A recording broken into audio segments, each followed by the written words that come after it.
Good evening and welcome to KLEAN Radio. How you doing, Judah? I am good. That was a fun car ride. It was a fun car ride. We actually came down with our first guests tonight, Bob Forrest and Amy, of course. And Bob was very animated. Yes, he was. I think we all were. I think it was the quietest your wife has ever been. She had no room to speak. Happy birthday, by the way. Thank you. It is actually my birthday today. Yeah. Big what? Big 44. You don't look a day older. Thank you so much. We have a great show tonight. Not only do we have Bob Forrest from VH1 Celebrity Rehab, and Bob, of course, also owns his own intensive outpatient program. So he's definitely well qualified to be here. And I'm sure we'll have a lot of opinions and stories. And then, of course, later in the show, we have two great comics, Pat Leborio and Vince Royale. Very exciting. It is exciting. I'm really excited for our third show. It's great. Yeah. Very good. Both our mothers watched us this week on Facebook. I know. That's the one thing about this is the mother feedback. How was your mother's feedback? Mine was great. Mine was, you look great, you sound great. You know. That's it? That's it. She said she said she had fun listening. I was Really? like, did you listen to the whole show? So your self-esteem is reflecting that this week. Yes. You're sitting up straighter. I'm up, I'm happy. Right? I want her to see me well the next time she listens to it. Hi. This is the picture of recovery when your mother enjoys you on the radio. Well, she's a proud, she's there's a Yiddish word, kvel. Kvel. Kvel. Right? Is that a fish? No. It's brag. It's to brag. To brag. But I just want to ask you a quick question. Sure. Because what type of phone do you have? I have a regular phone at home. No, but... And I have an iPhone. And does it pocket call a lot? No, because I lock it. Oh, okay. Yeah. Yeah. Because every time this isn't as a joke, but every time I pocket call somebody, I always pocket call somebody I don't want to call. Like, I would have no intention of ever calling, like, one of those numbers that you just always have stored. Like your drug dealer. Yes, exactly. Because I have so many of them today. Yeah. I never actually had a drug dealer. You never had a drug dealer? No, I was an alcoholic. All I did was drink. Oh, so you did have a drug dealer. It was a supermarket. Yeah, it was the bodega down the street. The bodega down the street. So that was your drug of choice, was alcohol? Purely alcohol. Really? Mm-hmm. What did that look like? It was very messy. Very messy? It was interesting because what you were talking about. What were you talking about today? People with later stage alcoholism. Right. But they get that right away. Some people do, yeah. And what is that? Well, it's this idea, of progressive alcoholism versus people that just seem to be off to the races the minute they drink. So some people might start drinking and they don't have any consequences and they seem like they can drink normally, but then 30 years later, all of a sudden, they're just living inside a bottle. So do you believe that people that have later stages were just born with it? Because I don't know about the whole, if you were born with it or not, but I somehow feel like I was. It was almost like my life was leading up to it, to later stage. Destined to be? Yeah. I don't want to say manifest destiny, but... Well, that's a whole political thing. No, but in a sense, like the second I started, I was off. Yeah, after the races. There was no white line, as like the after school special showed. There wasn't like I could track back and look at the moment. It was like right away from the get-go. Yeah, my experience just generally is especially with alcoholism in particular, other drugs are different, but with alcohol it seems like there's certain people that within one or two drinks you can just see their eyes change and then they just compulsively drink and are off to the races right from the beginning, from a very young age. First time they're exposed to alcohol often. While then there's other people who can drink very functionally and actually be functional alcoholics for 20, 30 years. I used to be really jealous of them. Jealous? Yeah. Well, that's a pretty common feeling, I guess, right? Because people that are alcoholics like to drink. No, yeah, and all I wanted was like the extra 20 years. And I couldn't understand why I couldn't function. Right. Like I couldn't understand, like you went to college, you had a functioning life. True. And when you get sober young, and something I've noticed people when they get sober young is they're very jealous sometimes of the people that get there when they're older, and the people that are older are jealous that they didn't get there when they were young. Or just that they missed a lot of years. Right. Being active in their addiction. Right? But then I realized no matter what age you get here, you're miserable. Well, that might have more to do with your ethnic background. But after your mom's good self-esteem, that shouldn't be the case. I'm cured. You're cured. Oh, boy. We've had actually some great feedback, and I really appreciate all our listeners out there. We've had a lot of positive stuff from on Facebook. You can go to Facebook and go to KLEANradio.com. And you could also reach us at 877-830-830. Right? And my mother, by the way, since we're talking about mothers, criticized you adamantly for not getting the number right. And that's 877-830-830. That's right. So we're looking for some calls tonight. We'd really appreciate that. But you can find us at Klean Radio on Facebook. That's Klean with a K. Klean with a K. And you can also find us at KleanCenter.com. And you can look at our treatment facility. I actually just, I don't work for Andrew. Not yet, at least. I don't work for Andrew, so I actually visited you to Klean for the first time this week.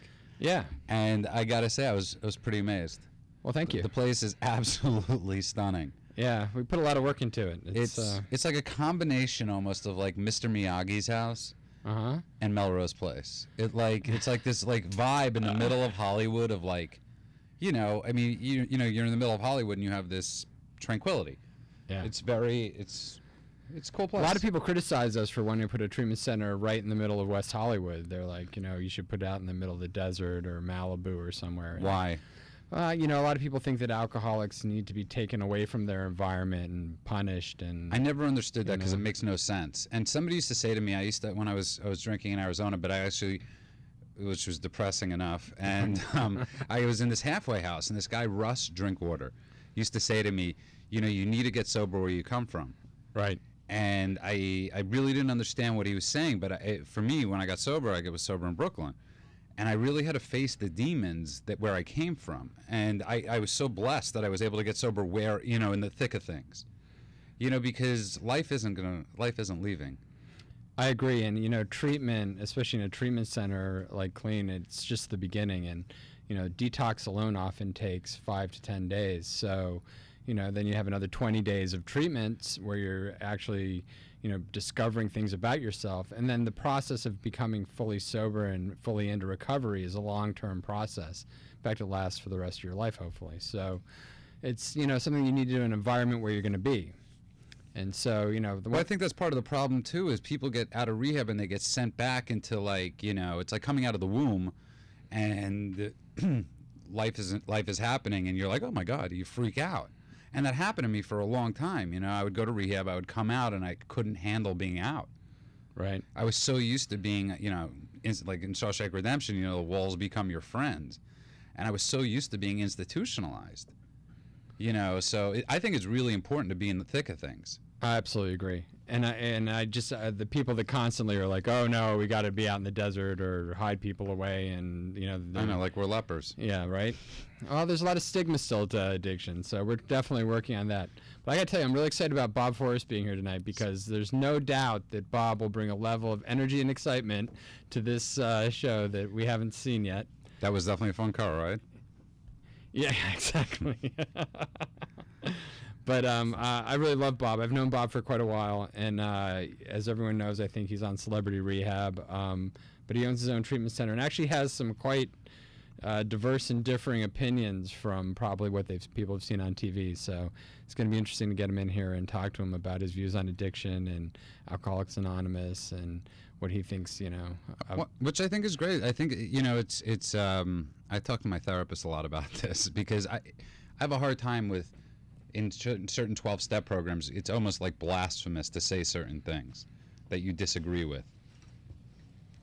And that there is diversity. There is diversity in thinking, and that's okay. It's okay to, different courses of treatment. It's okay for, I think we live in a world big enough that we could think differently. Right. Especially in a tolerant world, where we should be very tolerant. Well, and I don't think any one thing makes people, get better. There's different things that work better for different people. And I would never say that Alcoholics Anonymous is not good or wrong.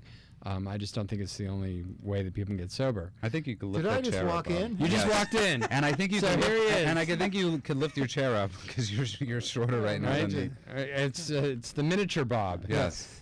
Well, anyway, Bob Forrest has just joined us in the studio. Welcome, Bob. Welcome. Oh, thanks. I walked in when you were saying AA is not for everybody. Yeah, is this the cue into your... I wish it wasn't for some of the people I know in it. Really? It's a very provocative statement. Is that you? No, I would like them to leave.